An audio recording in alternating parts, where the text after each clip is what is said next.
এই যে দল বদল, এই দল বদলের ঘটনা হতে পারে সংবিধান যখন তৈরি হয়েছিল এটা ভাবেনি সংবিধান প্রণেতারা, কিন্তু পরবর্তীকালে এই ধরনের ঘটনা যেহেতু ঘটেছে সেই জন্য সংবিধানেও কিন্তু এই আইন নিয়ে আসা হচ্ছে, পঞ্চায়েত আইনেও বা মিউনিসিপ্যাল আইনে, সব জায়গাতেই যে কোনো নির্বাচিত প্রতিনিধি যদি দল বদল করে তার মেম্বারশিপ খারিজ হয়। সেই আইন কিন্তু আছে, সেটা একটা অন্য পদ্ধতি। ফলে সংবিধান এই দল বদলটাকে অ্যাকসেপ্ট করে না। ফলে যিনি দল বদল করেছেন, যে কারণেই দল বদল করেছেন, তার আইনের এই পদ্ধতি স্বীকার হতে হবে। হ্যাঁ, এবং সেখানে কঠোরতম ব্যবস্থা নেওয়া উচিত। সেইখানে যদি আবার কোনো আইনি সাহায্য লাগে, কারণ এটাও একটা গণতন্ত্রের লড়াই, কারণ মানুষ যাকে বিশ্বাস করে ভোট দিয়েছেন সেই ব্যক্তিকে ভোট দেননি, আবার বলছি একটা আদর্শকে ভোট দিয়েছেন, একটা লড়াইয়ের বার্তাকে ভোট দিয়েছেন, সেই লড়াইকে জারি রাখতে হবে। তাই সেখানে যদি কেউ বেইমানি করে বা যে কোনো কারণেই হোক, সেই তাকে যোগ্য। আসমা কোনো ব্যক্তি নয়। আসমা যখন গ্রেপ্তার হয়েছিল সেই গণতান্ত্রিক আন্দোলনের লড়াইতে থেকেই গ্রেপ্তার হয়েছিলেন। ফলে তার পাশে থাকার দায় আমার ছিল, এই দেশকে বাঁচানোর জন্যে, দেশের গণতন্ত্রকে রক্ষার জন্যে, দেশের সংবিধানকে বাঁচানোর জন্যে। সেই লড়াইয়ে আমরা সারা বছর ছিলাম, সারা বছর থাকবো। আপনারা আসমা বলুন বা যে কোনো দলের নেতাকে বলুন, তাদেরকে আমি বলবো আলাদা করে গুরুত্ব দেওয়ার কিছু নেই। আমাদের সংবিধান রাজনৈতিক দলকে রেকগনাইজ করে। প্রতিটি রাজনৈতিক দলের আদর্শ আলাদা আলাদা থাকতে পারে। সেই আদর্শকে কোনটাকে চ্যাম্পিয়ন করতে পারবে সেটা দেশের জনগণ ঠিক করে। কিন্তু বর্তমানে একটা প্রবণতা দেখা গেছে মিডিয়ার যুগে, যে কোনো একটি ব্যক্তি যে বারবার মিডিয়ার সামনে আসছে বা কোনো একটা প্রভাব খাটিয়ে সামনে আসার চেষ্টা করছে, সে নিজেকে চ্যাম্পিয়ন করে ফেলছে। এই যে ব্যক্তিকে চ্যাম্পিয়ন করার যে পদ্ধতি শুরু হয়েছে, তা অনেক বেশি চিন্তার কারণ। ব্যক্তি নিঃসন্দেহে গুরুত্বপূর্ণ, ব্যক্তির ভূমিকাও গুরুত্বপূর্ণ, কিন্তু আলটিমেটলি সেই ব্যক্তি কোন আদর্শকে সামনে রেখে লড়াই করছে, সেই আদর্শকে রক্ষা করার লড়াইটাই হচ্ছে আসল কথা। তাই আসমা যে আদর্শ নিয়ে সেই সময় লড়াই করেছিল, সেই আদর্শের লড়াই আজও চলবে। আসমা আজকে না থাকতে পারে বা যে কোনো একটা অন্য দলে যেতে পারে, তার ব্যক্তিগত চাহিদা থাকতে পারে বা যে কোনো কারণে হতে পারে, হয়তো তাকে ফোর্স করে নিয়ে যেতে পারে। যেটাই কারণ হোক না কেন, সেটা বেশি গুরুত্বপূর্ণ নয়। গুরুত্বপূর্ণ হচ্ছে আমাদের কাছে আমাদের দেশ আছে, আমাদের কাছে আমাদের সংবিধান আছে, আমাদের এই দেশকে রক্ষা করতে হবে। আর এই যে সংবিধান আমাদের দেশের, এই হচ্ছে সংবিধান আমাদের দেশের নাগরিকের তৈরি করা। We the people of India আমাদের সংবিধানকে উপহার দিয়েছে। ফলে রাষ্ট্র ব্যবস্থায় দায়িত্বে যারা আছেন, তারা যখন ব্যর্থ হন এই রাষ্ট্র ব্যবস্থাকে আইনের শাসন দিয়ে পরিচালনা করতে, তখন দেশের নাগরিক হিসেবে আমাদের সকলের দায়, যে যেখানে আছি, আমি যেমন আদালতে আছি, যে যেখানে আছি সেই লড়াইকে জারি রাখা। আর সেই লড়াইয়ের পথে যখনই বাধাপ্রাপ্ত হবে, যখনই সেই গণতান্ত্রিক আন্দোলনের লড়াইকে কেউ অবরুদ্ধ করার চেষ্টা করবে, বিজেপি বা তৃণমূলের মতন এই অপশাসন দিয়ে, রাষ্ট্র ক্ষমতা দিয়ে, তার বিরুদ্ধে আইনজীবী হিসেবে আমাদের এই দায় আগামী দিনেও থাকবে। আগামী দিনেও আমরা লড়বো। সে নামটি আসবার জায়গায় অন্য কেউ XYZ হতে পারে, লড়াইয়ে আমরা থাকবো। আপনি বললেন তৃণমূল এবং বিজেপির বিরুদ্ধে, সেই সময় মনে হচ্ছিল যে আসমা গণতান্ত্রিক অধিকারের জন্য লড়ছে এবং আপনারা আপ্রাণ চেষ্টা করেছিলেন, একদিনের পর দিন কোর্টে এসে আপনারা ছাড়িয়ে দিয়েছেন।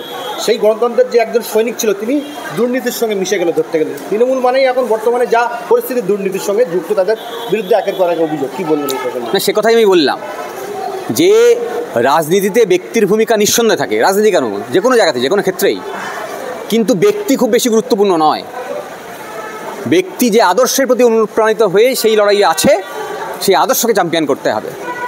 হ্যাঁ, আলটিমেটলি সংবিধানের আদর্শ, আলটিমেটলি সাংবিধানিক আদর্শ, আলটিমেটলি সংবিধানের অধিকার রক্ষার লড়াই, সংবিধানকে রক্ষার লড়াই, দেশকে বাঁচানোর লড়াই, সেই লড়াইতে যারা সামিল হবে।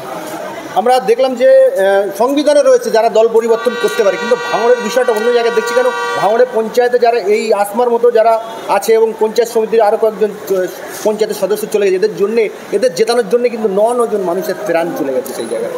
দেখুন, এই যে দল বদল, এই দল বদলের ঘটনা হতে পারে সংবিধান যখন তৈরি হয়েছিল এটা ভাবেনি সংবিধান প্রণেতারা, কিন্তু পরবর্তীকালে এই ধরনের ঘটনা যেহেতু ঘটেছে সেই জন্য সংবিধানেও কিন্তু এই আইন নিয়ে আসা হচ্ছে, পঞ্চায়েত আইনেও বা মিউনিসিপ্যাল আইনে, সব জায়গাতেই যে কোনো নির্বাচিত প্রতিনিধি যদি দল বদল করে তার মেম্বারশিপ খারিজ হয়। সেই আইন কিন্তু আছে। সেটা একটা অন্য পদ্ধতি। ফলে সংবিধানই দল বদলটাকে অ্যাকসেপ্ট করে না। ফলে যিনি দল বদল করেছেন, যে কারণেই দল বদল করেছেন, তার আইনের এই পদ্ধতি শিকার হতে হবে। হ্যাঁ, এবং সেখানে কঠোরতম ব্যবস্থা নেওয়া উচিত। সেইখানে যদি আবার কোনো আইনি সাহায্য লাগে, কারণ এটাও একটা গণতন্ত্রের লড়াই।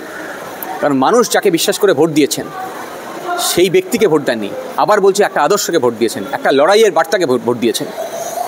সেই লড়াইকে জারি রাখতে হবে। তাই সেখানে যদি কেউ বেইমানি করে বা যে কোনো কারণেই হোক, সেই তাকে যোগ্য জবাব তাকে দিতে হবে। উনি বললেন যে উন্নয়নের স্বার্থে এবং ভাঙড়ে দুর্নীতি ছিল, দুর্নীতি মুক্ত হয়ে গেছে, সেই জন্য আমি শাসক দলের ছোট দিয়েছি। আবার সেই ব্যক্তির কথাই বললেন।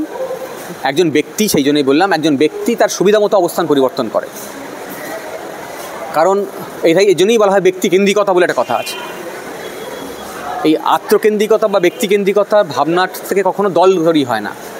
একটা দল হচ্ছে অনেককে নিয়ে সমষ্টি তৈরি হয়। তাই একজন ব্যক্তি যখন এই দলে ছিলেন তখন সে তার ভাবনা নিয়ে লড়াই করছিলেন। সেই ব্যক্তিটার পরিবর্তন, যদি একটা জায়গায় অবস্থান পরিবর্তন হয়, তাতে যে দল চোর ছিল সেই দল চোর থেকে মুক্ত হয়ে গেলার মতো হতে পারে না। ফলে উনি চোরেদের দলেই জয়েন করলেন। এটা আমরা প্রতিনিয়ত বলি যে একটা দল, সেই দলটি পুরোটাই চোর জোচ্চোল ক্রিমিনাল তাদেরকে নিয়ে তৈরি হচ্ছে। আপনি মনে করুন না, 2000 এখান থেকে 12 বছর পেছনে চলে যান, মুখ্যমন্ত্রী ভবানীপুর থানায় ঢুকে যাচ্ছেন, ভাঙচুর হচ্ছে, যিনি অপরাধী তাকে বার করে নিয়ে চলে আসছেন, পুলিশ বসে দেখছেন, আর অপরাধীদের নামে কেস রেজিস্টারও করতে পারছেন না। তাহলে থানা পুলিশ যার দায়িত্ব আছে আইনকে রক্ষা করার, তার ঘরে রাজ্যের মুখ্যমন্ত্রী ঢুকে যাচ্ছে, যিনি অপরাধী তাকে বার করে নিয়ে আসছে, আর অপরাধের বিচার হচ্ছে না। তাহলে একটা দল পুরোটাই অপরাধীদের নিয়ে তৈরি করা, তার মধ্যে উনি ঢুকে গিয়ে পুরো দলটাকে শুদ্ধ করে দিলেন, এমন তো হতে পারে না। নওশাদ সিদ্দিকী বলছেন যে যারা এই দল পরিবর্তন করছে তাদের আইনের ব্যবস্থা নেব, আইনের সাহায্য নিয়ে। আইনে কী আছে? আমি এটা আগেই বললাম যে দল পরিবর্তন করলে তার যে মেম্বারশিপ সেটা খারিজ হয়। খুব স্বাভাবিক নিয়মে যে একজন ব্যক্তি তিনি জিতলেন একটা দলের প্রতীকে, মানুষ যারা ভোট দিয়েছেন তারা দলের প্রতীককে সম্মান জানিয়ে তাকে বিশ্বাস করে তাকে ভোট দিয়েছেন।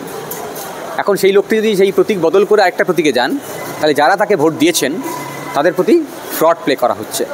ফলে তার মেম্বারশিপ খারিজ হওয়া উচিত। নওশাদ সিদ্দিকী কী করবেন সে তার নিজস্ব দলের ব্যাপার, সেখানে আমার কোনো মন্তব্য থাকতে পারে না। আমি সাংবিধানিক দৃষ্টিভঙ্গি থেকে, আইনের দৃষ্টিভঙ্গি থেকে আমি বলতে পারি তার সদস্যপদ বাতিল হওয়া উচিত। যদি নওশাদ সিদ্দিকী আইনি সাহায্য আসে আপনাদের কাছে, আবার আইনি সাহায্য করবেন? গণতন্ত্র রক্ষার লড়াইয়ে সবসময় আছি, সবসময় থাকবো। ধন্যবাদ।